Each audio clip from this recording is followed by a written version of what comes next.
À l'écoute des radios Mali, les 13h, à Bougouni et à Tombouctou, c'est l'heure de votre journal de la mi-journée.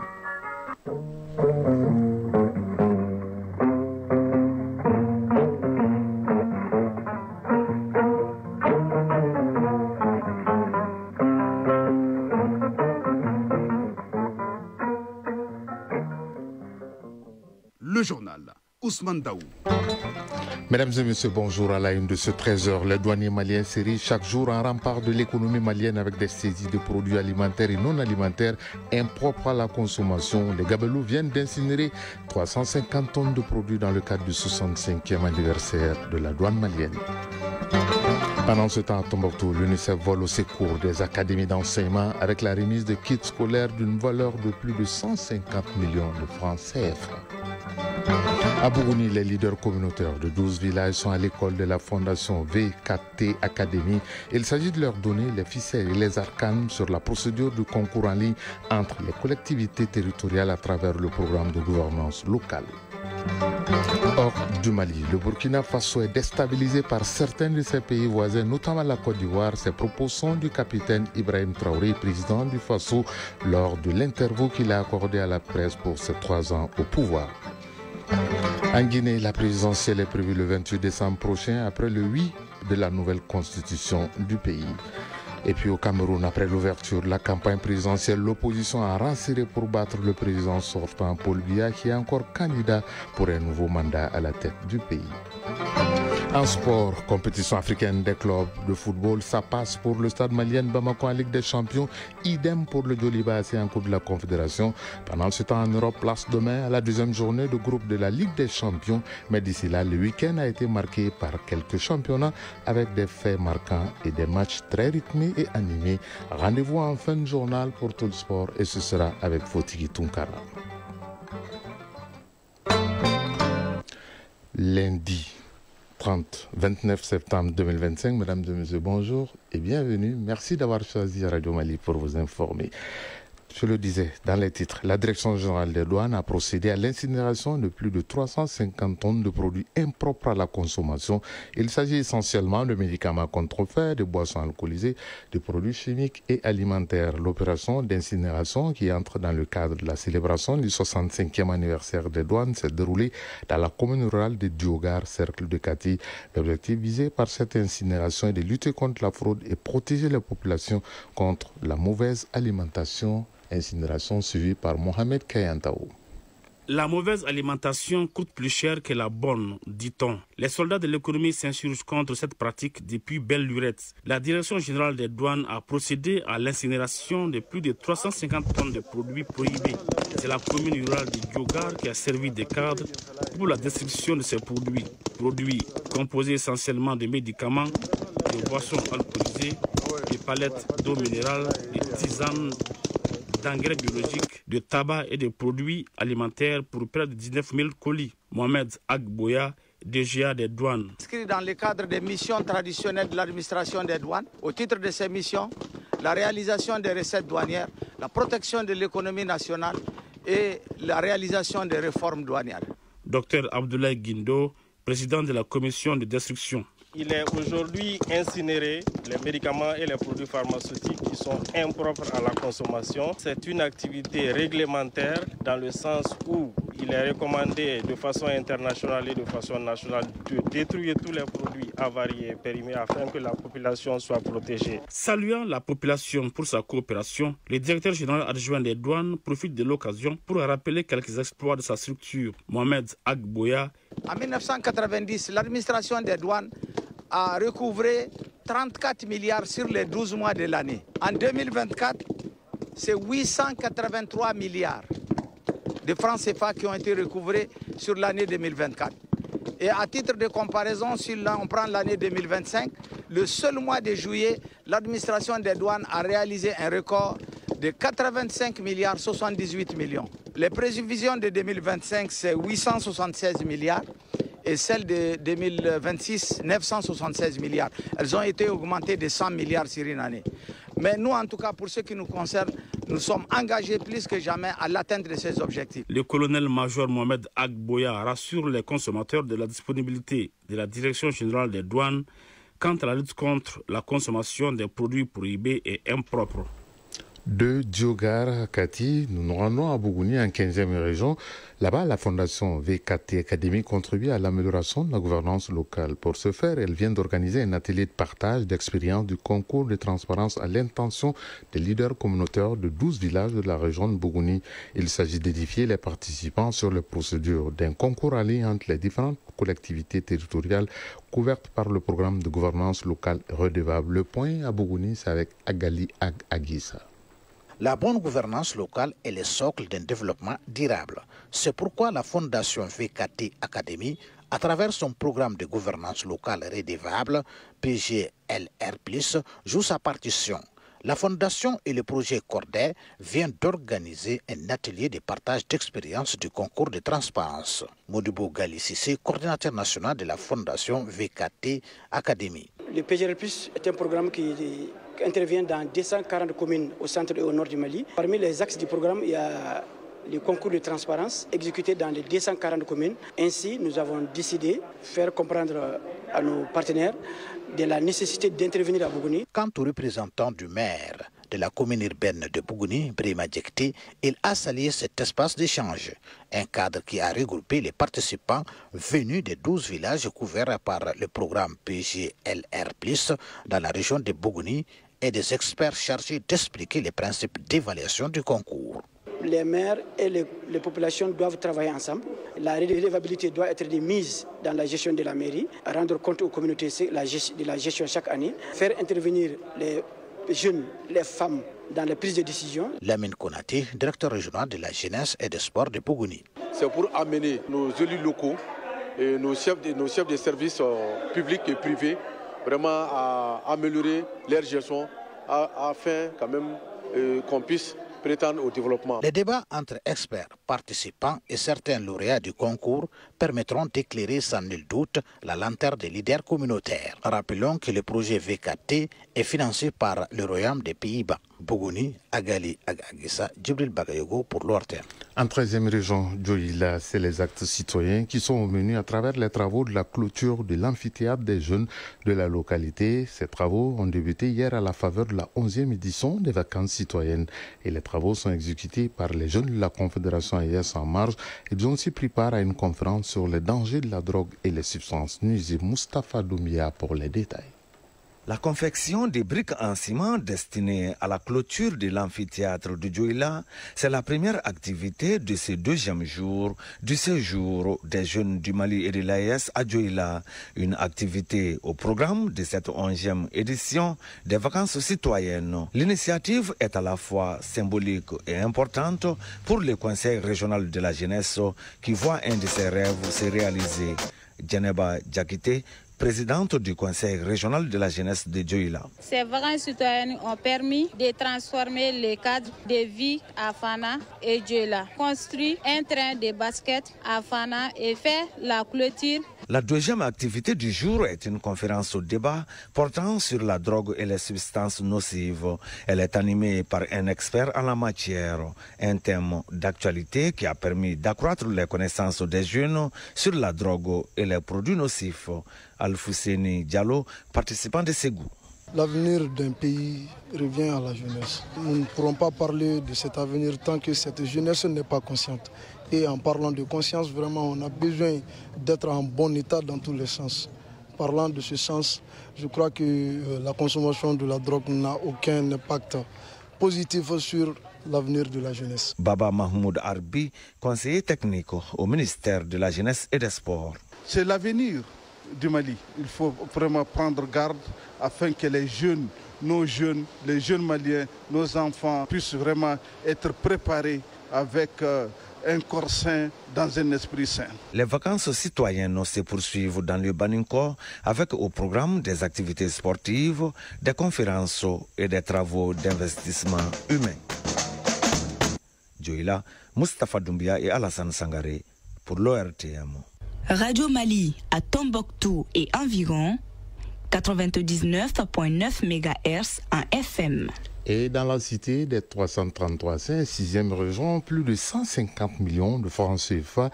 C'est le coût d'une dotation en équipement en kit solaire destinée aux académies d'enseignement de la région de Tombouctou. Ce geste est de l'UNICEF et vise à appuyer les autorités scolaires dans leurs efforts de tous les jours, ainsi que les élèves du fondamental et de la petite enfance à avoir des effets scolaires bien et être dans l'éducation de façon inclusive et équitable pour tous les enfants de la cité mystérieuse. Najim Baba Sissé nous en dit plus. Par cette remise de kits et équipements aux académies d'enseignement de Tombouctou et de Gourmararousse, l'UNICEF respecte une tradition, celle de soulager les responsables de l'école et les parents des enfants en diminuant leurs charges en cette veille de la rentrée scolaire 2024-2025. Cette donation se compose de matériel divers, destiné à 10 000 élèves du fondamental et 8 000 de la petite enfance de la région de Tombouctou. Kolo Mawasoro, chef du bureau zone UNICEF Tombouctou. Ce don d'un coût de 150 704 620 francs est composé de 10 000 kits scolaires, 84 kits pédagogiques, 18 tentes, 300 tables bancs, 16 box, school box, 120 panneaux de signalisation. La petite enfance reçoit 1670 chaises, 340 tables, 37 tourniquets, 37 balançoires et un important lot de jeux traditionnels. Tout en évoquant l'importance de ces dotations, les autorités scolaires saluent l'UNICEF pour son engagement inconditionnel en faveur de l'éducation. Mustapha Abdoulaye, représentant du directeur de l'Académie d'enseignement de Tombouctou, porte-parole des bénéficiaires. Cette donation de l'UNICEF vient soulager, n'est-ce pas, des nombreuses familles et parents dont les enfants souvent restent à la maison parce que privés, n'est-ce pas, de ce matériel. L'objectif recherché par l'UNICEF est surtout la promotion d'une école inclusive et équitable, toute chose saluée par le chef de l'exécutif régional qui engage les responsables scolaires au bon usage de ces acquisitions. Contrôleur principal de police Pakoun Kanté, gouverneur de la région de Tombouctou. Au nom des autorités de la transition, au nom de toute la région de Tombouctou, je voudrais dire merci à l'UNICEF. Merci infiniment pour ces efforts immenses qui viennent appuyer ceux du gouvernement de la transition pour le bonheur des élèves à l'école. Ensuite, je voudrais demander à l'ensemble des acteurs ici présents de ne ménager aucun effort pour un usage utile de ces biens, pour un usage utile de ces matériels donnés à l'éducation. Cette remise officielle a mobilisé l'ensemble des acteurs et partenaires de l'école pour dire d'une vive voix merci à l'UNICEF. Tombouctou, Najim Baba Sissé, Mahmoud Askofare pour l'ORTM. Actualité hors du pays. Au Burkina Faso, lors de l'interview de ses 3 ans au pouvoir, le président capitaine Ibrahim Traoré accuse certains pays voisins de déstabilisation, dont la Côte d'Ivoire. Il a déclaré que la Côte d'Ivoire héberge les opposants qui veulent déstabiliser son pays et même certains terroristes pour déstabiliser le Sahel, notamment la Confédération AES. Lors de cet entretien, le capitaine Ibrahim Traoré a fait le bilan de sa gestion dans plusieurs domaines, à savoir la défense, la sécurité, le développement, l'économie, la diplomatie et la géopolitique. Et pour lui, le pays des hommes intègres a fait beaucoup de progrès depuis 3 ans et a invité les populations du Faso à rester derrière les initiatives présidentielles et de continuer à soutenir les dirigeants de la Confédération AES. En Guinée-Conakry, la présidentielle se tiendra le 28 décembre prochain, selon un décret lu samedi soir à la télévision nationale par un porte-parole du gouvernement de transition. Cette annonce est intervenue au lendemain de la validation définitive du référendum sur la nouvelle constitution qui a été validée par un oui massif. Au Cameroun, l'opposition a lancé hier sa campagne à Douala, deuxième plus grande ville du pays, et plusieurs candidats ont formé une coalition dont l'ancien ministre du Tourisme Bello Bouba Maïgari pour charger et décrire la mauvaise gouvernance et la corruption dans le pays qui a gangréné tous les domaines de la vie au Cameroun. Ces alliances illustrent les efforts de l'opposition pour s'organiser face à la longévité et à l'expérience du président sortant et candidat Paul Biya. À noter que la présidentielle est prévue pour le 12 octobre prochain. Au Gabon, selon les résultats partiels, le parti au pouvoir arrive en tête des élections législatives. L'Union démocratique des bâtisseurs a remporté tous les principaux duels, mais a été contraint à un second tour dans plusieurs sièges. Les résultats ont été lus hier en fin de soirée à la télévision nationale du Gabon par le ministre de l'Intérieur du pays. Il a aussi précisé que sur les 145 sièges en jeu, les résultats pour une vingtaine d'entre eux sont toujours en attente et que 3 élections devront être reprises. Les résultats doivent cependant être confirmés, oui ou non par la Cour constitutionnelle. En Ouganda, la campagne présidentielle du 12 janvier prochain s'ouvre ce lundi. Le président sortant, Yoweri Museveni, brigue un 7e mandat. Pour cette campagne, Yoweri Museveni promet de continuer à protéger la paix et la prospérité de l'Ouganda. Son rival Bobi Wine, quant à lui, mise sur la création d'emplois, une meilleure éducation et la lutte contre la corruption. Enfin, aux États-Unis, le président Donald Trump reçoit ce lundi le premier ministre israélien Benjamin Netanyahou à la Maison-Blanche peu après avoir promis un accord à Gaza hier et mis son veto à une annexion de la Cisjordanie occupée. Nous avons une réelle chance d'atteindre quelque chose de grand au Moyen-Orient. Tout le monde est prêt pour quelque chose de spécial, une première. Nous allons y arriver, a écrit le président américain hier sur sa plateforme sociale dénommée Truth Social.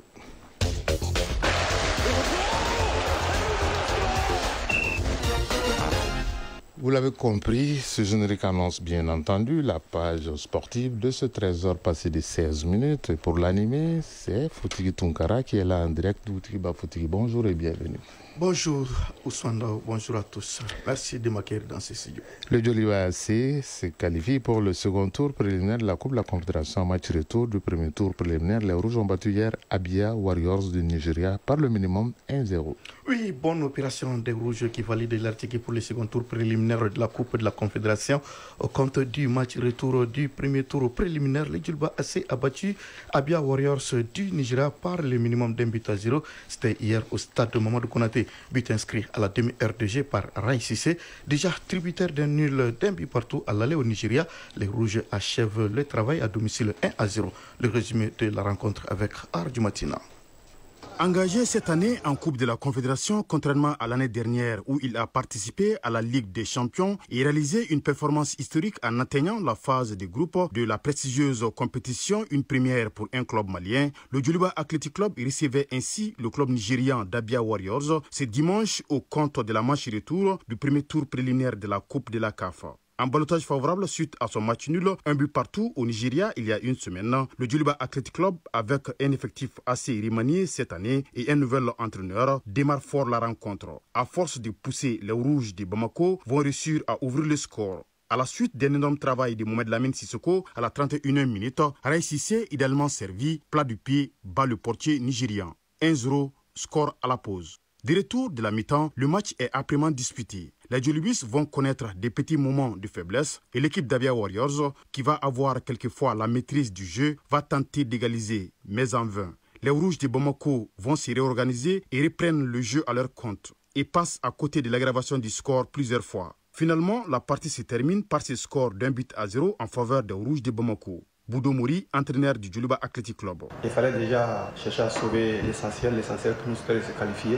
Donc en première mi-temps, on avait demandé aux jeunes gens d'aller les chercher plus haut pour essayer de scorer. Et puis après, en deuxième mi-temps, on les laisser venir pour procéder par contre. Donc c'est ce que nous avons fait. En première mi-temps, ça nous a réussi. Et en deuxième mi-temps, on les a laissés venir. On a procédé par contre. On avait 3 ou 4 ballons où on pouvait tuer le match. Malheureusement, on n'a pas été à droit devant. Le Djoliba Athletic Club passe ainsi le premier tour préliminaire et croisera au second tour dans 3 semaines l'USFA du Burkina Faso. Voilà, en plus donc de cette affiche USFA Djoliba AC, plusieurs autres oppositions du second tour préliminaire sont connues. Il s'agit entre autres AFAD de Côte d'Ivoire, USM Alger, Afia de Guinée, Serbelus d'Algérie, Safi du Maroc, Stade tunisien, FC San Pedro de Côte d'Ivoire, Coton FC du Bénin, Dekeda de la Somalie, Zamalek d'Égypte, Al-Ittihad de Libye, Al-Masri d'Égypte, Nairobi United du Kenya, Étoile Sahel de Tunisie, KMKM du Zanzibar, Azam de la Tanzanie, 15 de Agosto de la Guinée équatoriale, Stellenbosch d'Afrique du Sud, Zesco United de la Zambie, Galaxy du Botswana, Ferroviario Maputo du Mozambique, AS Otoyo Doyo du Congo-Brazzaville, Ashanti Kotoko du Ghana, Wydad AC du Maroc, Flambeau du centre du Burundi, Singida Black Star de la Tanzanie, Kazakh Chief d'Afrique du Sud et Royal Léopard d'Eswatini seront fixés sur leur adversaire après les 2 matchs en retard prévus début octobre. AS Simba de la RDC Djabal des Comores et Manima de la RDC Pamplemousse de Maurice. Des noms qui ont résonné sur le continent dans le football africain, des noms qu'on découvre tels que Pamplemousse de Maurice. Absolument. En Ligue des Champions, les affiches du second tour préliminaire sont également connues, Fotigui. Oui, le représentant malien en Ligue des Champions, le Stade Malien de Bamako, croisera le FC Nouadhibou de la Mauritanie grâce à sa victoire 2-0 hier. Le club britannique a éliminé hier Fondation Bata de la Guinée équatoriale. À l'aller, les 2 équipes avaient fait match nul 0-0. Autre affiche du second tour préliminaire de la Ligue des Champions d'Afrique, Aigle Noir du Burundi, Al-Ali d'Égypte, Raimo FC du Burkina Faso, Espérance Sportive de Tunisie, Oroya AC de Guinée, Far Rabat du Maroc, Remo Sar du Nigeria, Mamelodi Sundowns d'Afrique du Sud, Singizini Hotspur d'Eswatini, Simba SC de Tanzanie, Silver Strikers du Malawi, Young African de Tanzanie, Stade d'Abidjan, Petro d'Angola, Black Bulls du Mozambique, River United du Nigeria, Viper de l'Ouganda, Power Dynamos de la Zambie, Police FC du Kenya, Al-Ali d'Omdurman du Soudan, Al-Ali Tripoli, Renaissance Sportive de Berkane du Maroc, US Monastir de Tunisie, Jas Kabylie d'Algérie, Colombe FC du Cameroun, Mouroudia Club d'Algérie, Orlando Pirates d'Afrique du Sud et Ethiopian Insurance connaîtront leurs adversaires à l'issue des 2 matchs en retard prévus début octobre. Saint-Éloi Lupopo de la RDC, Almerek du Soudan et APR du Rwanda, Pyramide d'Égypte. Alors, Ousmane Dao, il faut signaler que les matchs allés du second tour préliminaire de la Ligue des Champions et de la Coupe de la Confédération se joueront le week-end des 17, 18 et 19 octobre prochains et les matchs retour les week-ends suivants, c'est-à-dire les 24, 25 et 26 octobre. Tout comme au premier tour, les représentants maliens se déplaceront à l'aller avant de recevoir au match retour. Bonne chance donc à nos clubs. Mais d'ici là, on va aller sur la Cordillère des Andes au Chili pour parler de la Coupe du Monde des moins de 20 ans de la FIFA. Les 2 représentants africains feront leur première sortie aujourd'hui. Oui, en fait, les 2 derniers quand même. Il s'agit donc de l'Afrique du Sud dans le groupe E et du Nigeria dans le groupe F. Après l'Égypte battue 2-0 samedi par le Japon dans la poule A et le Maroc vainqueur 2-0 de l'Espagne hier dimanche dans la poule C. Le Nigeria et l'Afrique du Sud font leur entrée en scène ce lundi. À 20h, l'Afrique du Sud affrontera la France.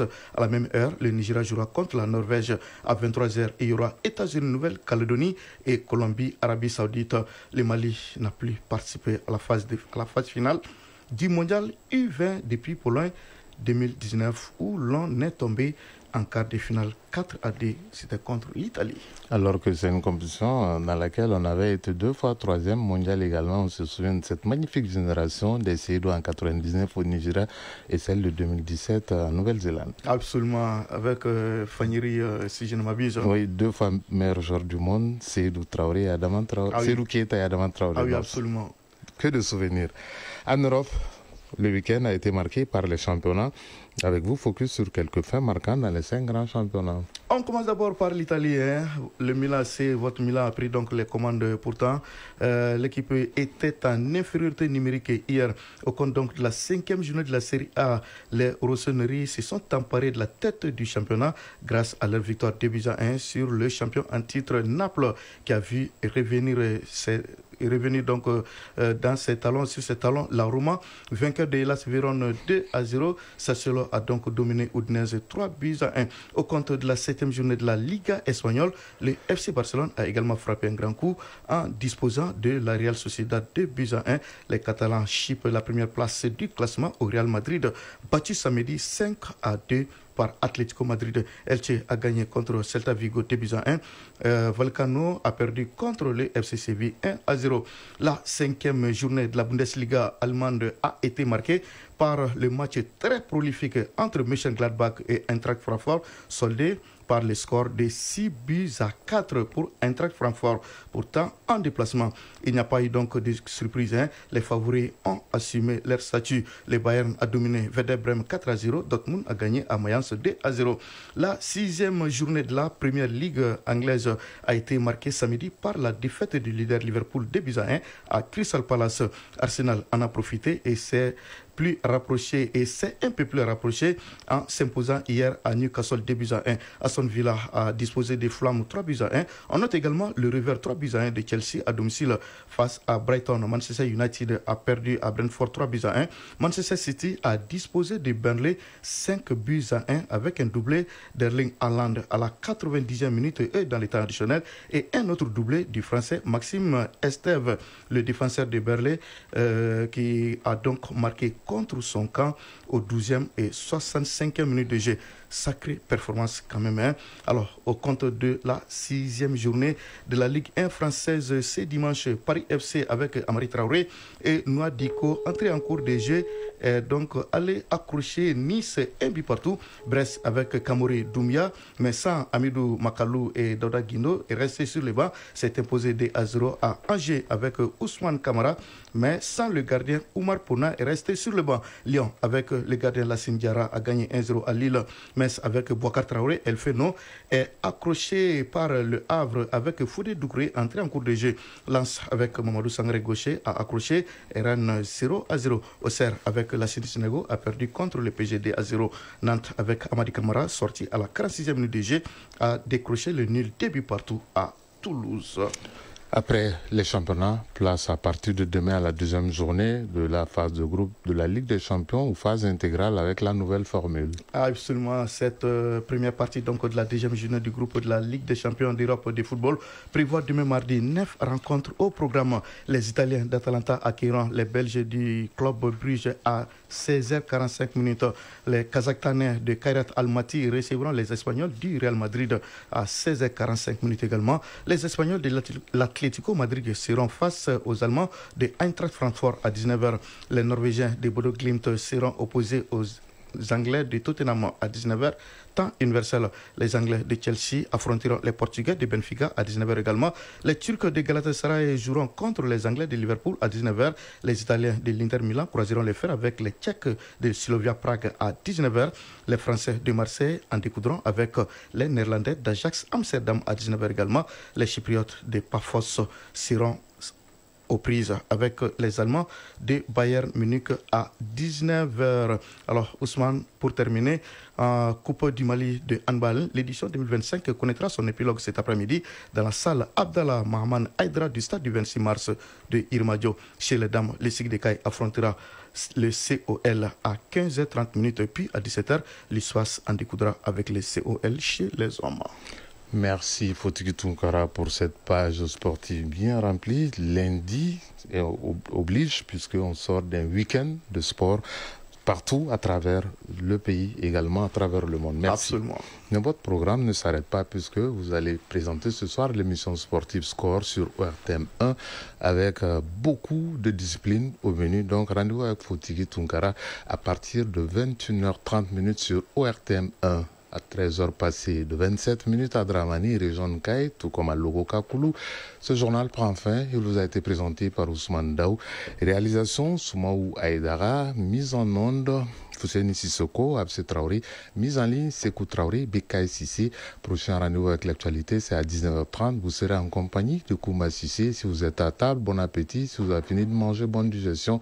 Bel après-midi à toutes et à tous. Chacun de nous ne peut être une étoile, mais tâchons de briller pour éclairer là où nous sommes. Tout le plaisir a été pour nous de vous servir. Bonne semaine et à très bientôt.